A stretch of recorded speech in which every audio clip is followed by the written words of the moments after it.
Welcome to the Burning Pallets Podcast, sponsored by Texsource. Here's your host, Ryan Boland. Hey, what's going on, guys? Ryan here with the Burning Pallets Podcast, brought to you by M&R. Thanks to those Blue Crew guys for allowing us to attend the Long Beach Trade Show, Day 2. Busy day for everybody. To my right's Mike Coy, and also the famous Marshall Atkinson. Hey! A lot of people know you. You do a lot of seminar.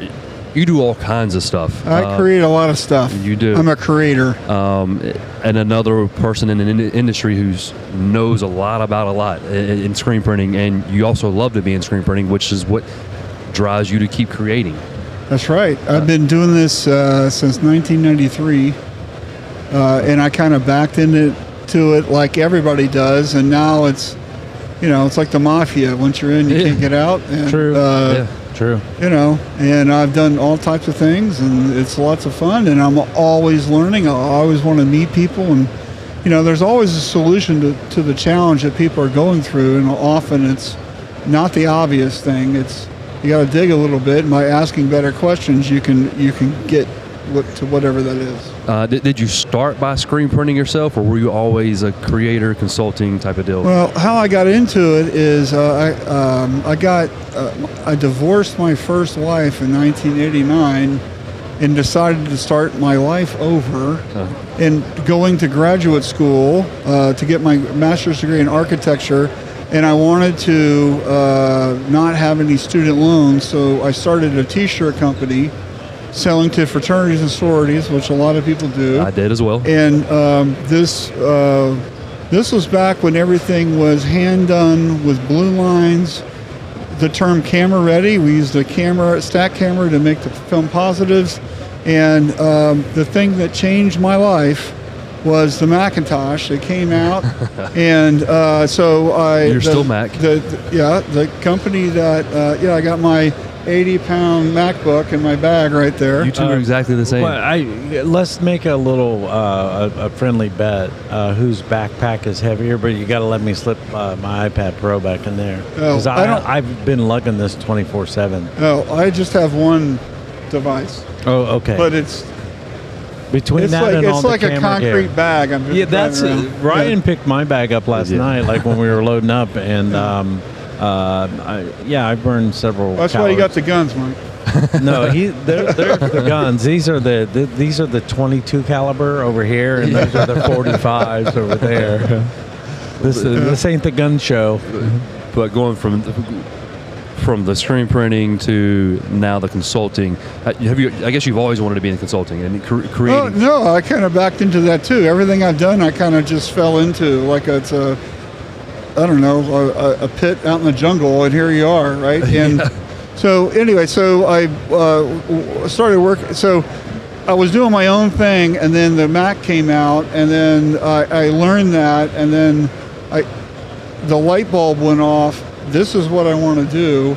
And the company that was printing my shirts for me offered me the job as their art director.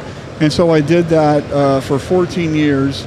And while I was doing that, I was always not happy with production because they would always jack stuff up and not do it right. And so I got them interested. We got, when Jeff McHugh invented the direct-to-screen technology for Kiwo, we bought like the 5th or 6th one they made. He installed it, right? But that was all me saying, hey, there's a better way of doing this than using film. Because at the time, we were Nike's number 3 contract printer, and we were going through I don't know how many rolls of film with our Aspect image setter, and then we would print like all the separations for every NFL team for like their training camp shirt, and then they would say, hey, make this a 1/4 inch larger, and we'd have to print all of those films over, and of course they never give you the money to do that. And so we would just eat all that, but if you use direct to screen, then it's a piece of cake, right? So competitors, by the way, Nike, Adidas. Yeah. So so anyway, that's how I got into looking at Lean Six Sigma and sustainability and process and all of that workflow stuff. And I left that company and went to a larger company in Wisconsin that was a 16 auto shop, 1 million impressions a month kind of place, and just go, and lots of fun. Had a great crew there, 100,000 square foot shop, 160 heads of embroidery, 3 cornets, 2 shifts, 350 screens a day, like just pumping it out. Yeah, it's just a monster. A madhouse. And my hair used to be black, right? And now it's not there and gray just because of that job, I think.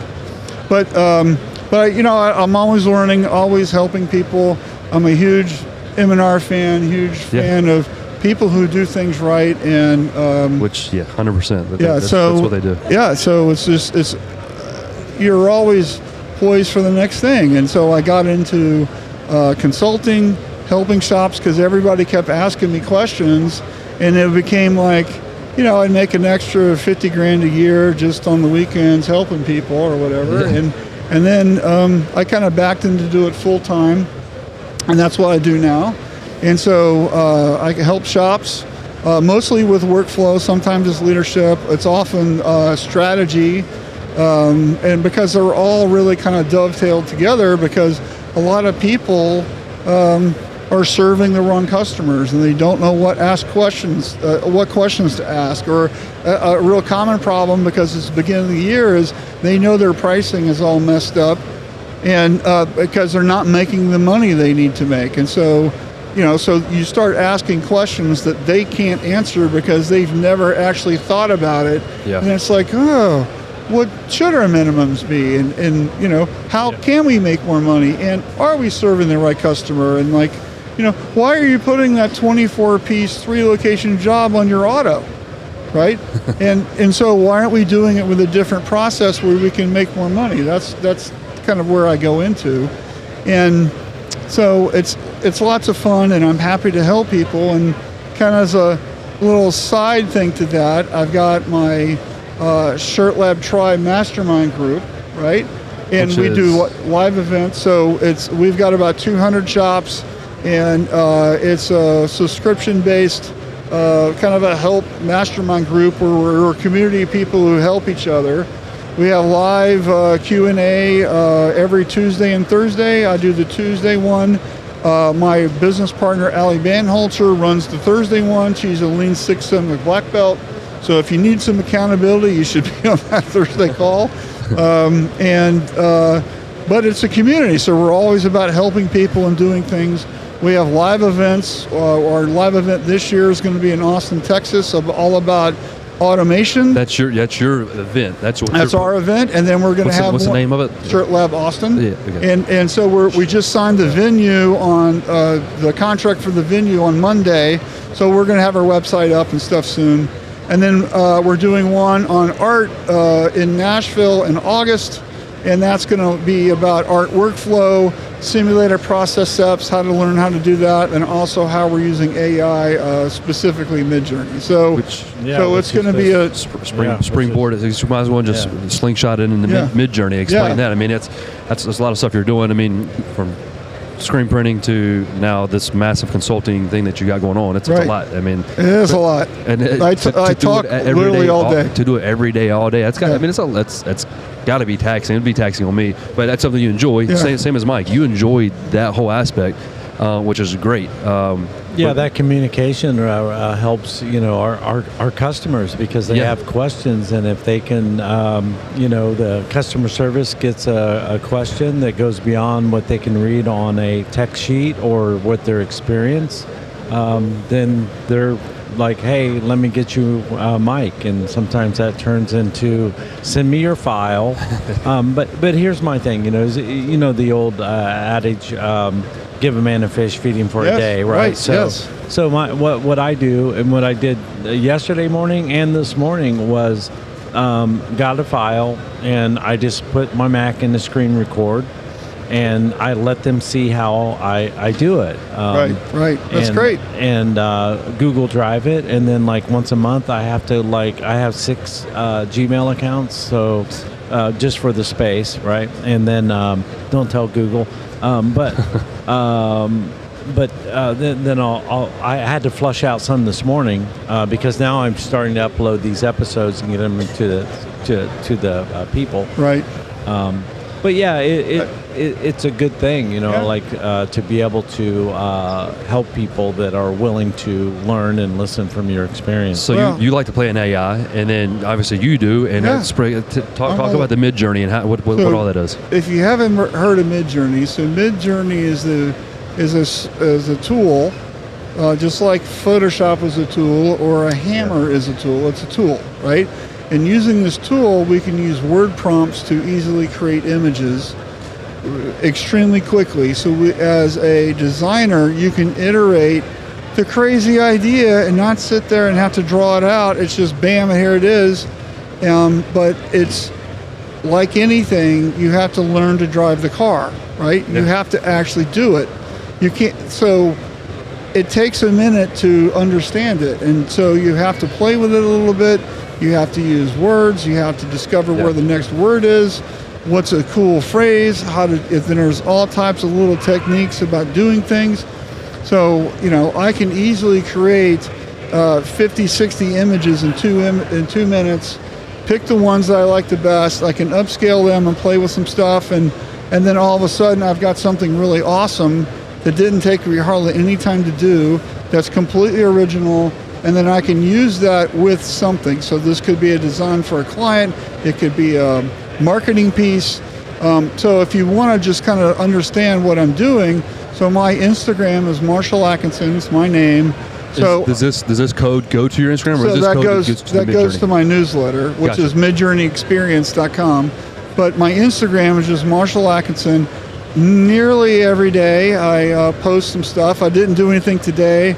I was up till about 1:30 last night drinking with a bunch of people, and this morning I really didn't have the muse to do anything this morning, but I might later. But the fun thing though is I'm posting this stuff. I'm giving you the prompts so you can take it into Midjourney and try it. I would also challenge you to take those same prompts and put them into DALL-E 3 or Leonardo or Stable Diffusion or whatever you like, and see if you can get a better image out of those platforms. It's a subjective thing. I think Midjourney gives you the best images, which is why I use it, right? And I'm an ex-art director. I'm a visual guy. I have a degree in art, and so I want it to be a certain way, and I think Midjourney gives me the best result, which is why when this thing came out, remember I started this conversation with the Mac changed my life, and I wasn't, so Midjourney is the same thing for me, right? So I was just doing my own, consulting thing and whatever, and it was epiphany went off. It says, hey, you need to be talking about this because this is absolutely going to impact this industry, and because somebody out there is a creative director, creative designer, they're a graphic artist, and they've got an unreasonable deadline by some client who wants something for nothing. And so using a tool like this, we can give them 3 options in a couple minutes and we're done. Yep. So on my Instagram, I made, just so you can look at it, I taught a class today on Midjourney, and I made 5, just call them posters, but they're on Instagram, 5 images using the same prompt. I brought them in. I use Affinity Designer, Affinity Photo. I put layers for the images. I typeset what I wanted. I duplicated those. I changed the fonts. I flattened everything out. I saved it as a PNG and I uploaded it to my buffer. Right, so that's 5 separate different images that look exactly like class. A series. They're not class. You're doing all. No, I did. Well, I did this to promote my class, right? And but I shared it in my class. But this took me 28 minutes to do. A year ago, this is a 4-hour project. Yeah. Yeah, and you had to have the designer skills. Well, I do. But, I'm saying. But here's the thing is. So everybody, well, not everybody, but a lot of the folks that are walking the floor here, they have to come up with creative things for their clients. Constantly, all the time. It never stops. right? And you just flat out run out of ideas sometimes, right? So here's how you can really, by putting some weird things together, come up with some really cool looks and different things. And if you get good at it, then it's like super quick. So like I said, you got to learn how to drive the car, right? It isn't, it's not natural because nobody thinks of words to put together to make an image. That's not how we think. Yeah. So is there any sort of, do you have any kind of even a moral dilemma with people that are true creatives? No. There's no hands about it. In other words, like, I understand that this is like, ideas for everybody. Like people that aren't creative at all, if they understand how to prompt, then they can get images that will work and they can sell and print, and that's fine. Fine all day long. Mm-hmm. But is there ever going to be a separation of people that are, truly creative with the nuances and stuff that come with understanding something at a deeper level that creative people can, pull off? Well, here's the thing, is Midjourney does not copy and paste. So how it works is it starts off with random noise. You ever see the movie Poltergeist? Yeah. You know, the little girl, hey, they're here, right? Yeah. It's the random noise. Each word in the prompt is assigned to a math algorithm that takes that noise and converts it to an image. And so it's not copying somebody's whatever. It's taking what it knows and is making a math formula into that. If you create something with a prompt and you use the same prompt, it's never going to give us the same results ever, because it starts with random noise. Yeah. Now here's what I'll tell you. A lot of people get hung up with, I don't want this trained on my style because I'm me. I'm an artist. I totally respect that, right? Sure. As an artist, I don't use their names, right? I don't say, hey, I really like the way Seth MacFarlane designs comic books. I'm going to do Seth MacFarlane as a prompt. I don't do that. Now I might say comic book cover art style, and then it'll come back with something. Yeah. But it's not using an artist's name. That's just me, how I use it. You choose to use it. I can tell you right now, tons of artists probably walking this floor go to the internet, go to Google, they find the image, they steal the thing, they download it, they change it a little bit, and then they do that already, right? And so if that is in your blood, you're still going to do it, right? It's just, and that's not me, though. Has there been, I should have read deeper into it, but I skimmed across an article where one of the AIs is coming under fire because of the model was trained on, and there was a list of like 2,000 artists name. So that's kind of what I was leading to with the moral dilemma. Like, so if I had my own style, like I'm an Alex Gray or something, right? And I have this style, should people have access to duplicate like my style, or is it just watered down enough to get away with copyright? I don't know who Alex Gray is, but if I put Alex Gray in, it could have the style of Alex Gray, but it's up to you as somebody who's using it not to do that. So you pick, right? Can we trust the people to be... No, you can't trust. Well, who here watching drives the speed limit? Ryan. So it's like there. So so. Are you an ethical person or you're not an ethical person? Can we have guardrails? Hopefully they'll figure it out. And so it's all in the courts and whatever. But in the meantime, it's a fantastic tool. Yeah. They're going to be coming out with Midjourney videos, I think, this year. They're going to be so. Everything is moving AI, and I'll tell you. If you're a creative person or you're a person who needs to be doing some things, it's something you should be looking at. Use a different platform. You should learn these tools. It's going to make you better at what you are. And AI is already in Photoshop. AI is already in Google. AI is how you find the Mexican restaurant on a Thursday, right? So it's everywhere anyway, right? And here's something that I'll tell you is since the beginning of man, right? Other things have inspired artists, music, film, whatever, right? Yeah. Everybody has come before. We're learning from other people. Hey, I like that outline, or the way they use blue, or the way the flowers look, or that certain look on the logo, or what does a professional sports team logo look like? They all have that kind of look, right? So you can, let's figure out how to do it, and maybe Midjourney will self-police. I don't know. I don't own Midjourney. Yeah. I'm just using it, but I think it's going to help a lot of people get a lot more stuff done and be more creative and make more money, and that's why you should be looking at it. You should be playing with it and understanding how you can use it and what you can do, how you can make it your own with your own aesthetic. It's just like any tool. How are you using it? I can definitely see that. I just know that like we're all going through this and we're thinking about, the implications, across the board. But so I mean, I don't do artwork. I don't know Photoshop or all the different programs. Are not able to do it well at all. AI would be something that I would have to, if I needed to start doing artwork, that's something the train I would jump on. That would be the quickest and easiest. Yeah.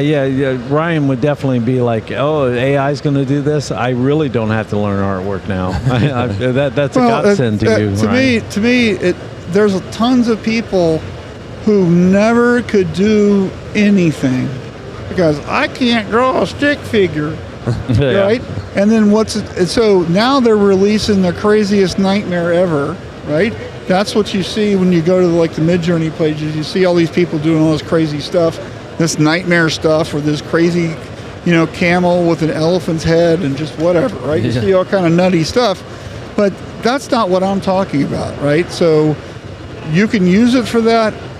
In our context for the industry, how are we using it to help our clients and keep our customers happier? How can we use it for screen printing? How can we use it for making transfers? How can we create a background texture that we can put inside of some words or something, that we're going to separate in Photoshop and channels and this part of the high density, or, it's just a place to start. Yeah. Right? But you have to learn how to use it. That's the fun part. So that's what my class was about today. That's what my newsletter's about. That's what I'm helping. I do private tutorials, tutoring with it. Yep. I'm doing a class, a Zoom class in Ireland, starting later this month. So it's Zoom. I don't have to go to Ireland. I just have to wake up earlier. But so you speak Irish? Only when I'm drinking Guinness. I was going to say, well-oiled beef hooked, right? I mean, it's hard to speak Irish. I don't know that. I only know one Irish joke, and that's it. So. No, you're supposed to say well-oiled beef hooked. Well-oiled beef hooked. Oh, yeah. Right. Yes, that's the only Irish I know. My heritage is, Irish. We're all Howie. We're part Irish, all of us. Right. If you're European descent, you probably got a little Irish in you, right? Yeah. So Midjourney is just part of what I do. The most of what I do is help shops get better, get clarity on their problems, solve stuff so they can move faster, they can be more profitable. A lot of it is workflow, how to get more things through the pipe and all that kind of stuff. That's my background, is doing that. That's what I did at shops. That's what I do as a coach. I personally have somewhere between 36 and about 40 shops at any given time that I'm coaching. Right? Yeah. And would love more. So, in these shops, you're calling yourself coach, right? You are the coach. I'm their coach, right? Yeah. So it's just really about helping them, but they have to implement it. They have to do stuff, right? Yeah. And I'm really happy to do that. But I'll be honest, if you're not going to put ideas in action, then you shouldn't start, right? Yep. Then it's just a really expensive social call. Yeah, some people, some companies are big enough they just have a budget for that, and so they'll listen and then not implement. I've been there, done that with big giant companies. Well, but they let's bring these guys in, and then they don't listen. Yeah, it happens all the time. Right. Well, most of my clients are they've gotten past the we're just getting started phase. They usually just got an auto. They've moved out. They're renting a place, or maybe they bought a building or whatever. But they know they should be more profitable. They know they should be, we should be printing faster than 200 impressions an hour, right? How come we're not? How come our setup time is 12 minutes a screen? So I help them figure that stuff out and help them kind of like get things lined up and organized. It's not too difficult of an industry. Most of it is just the logistics of being prepared and ready, and knowing that it's all variable based. If you can control your variables, you can be super profitable, but that means you have to be measuring, you have to be understanding things, and you have to know what is the outcome that I'm trying to achieve. And a lot of people, they started their business with the idea of, well, they're doing it. How hard could that be? It's printing T-shirts. That looks really easy. It's not rocket science. And as we know, it's not easy sometimes. But it's not rocket science either.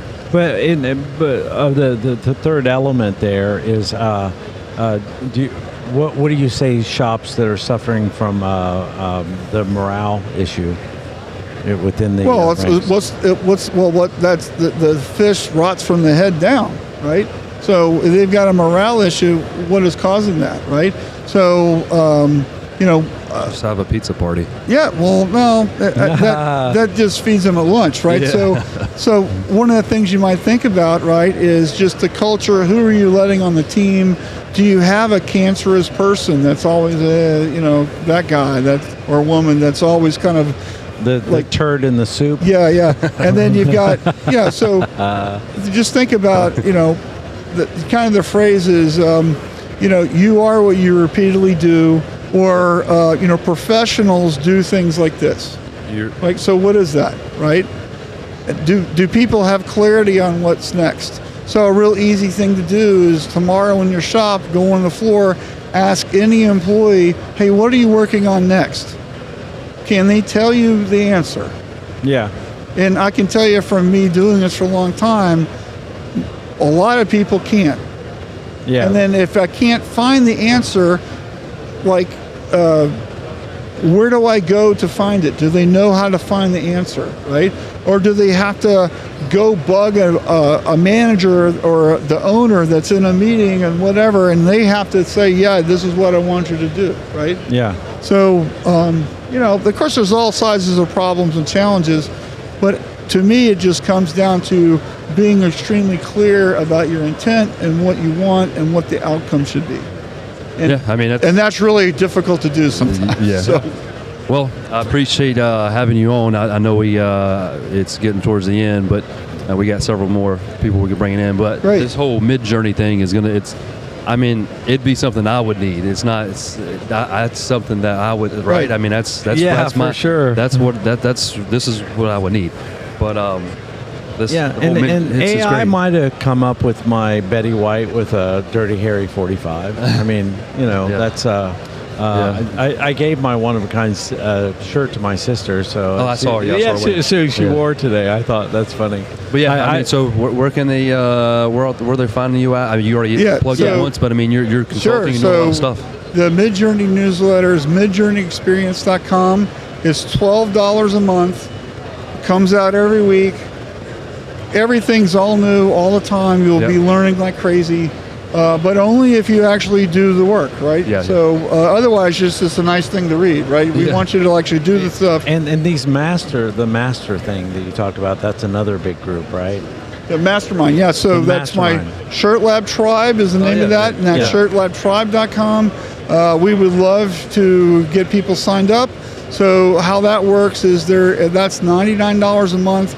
but the fee pays for every single employee in your business. Oh, nice. So if you've got 30 employees, it's not even $9 a month. Right? Yeah, so I tried to be part of the masterminds, and they said, Mike, you're not there yet. So I'm gonna, I wanted to be on the other side of it. I wanted to be one of the guys in the robe with the orbs. Yeah, and if you want coaching, my website is AtkinsonT-shirt.com. It's the same place it's been for a long time, and I've got 600 or 700 blogs on that I've written over the years, and of course you can also find me in all the major magazines. I have a column in screen printing. I do stuff for images.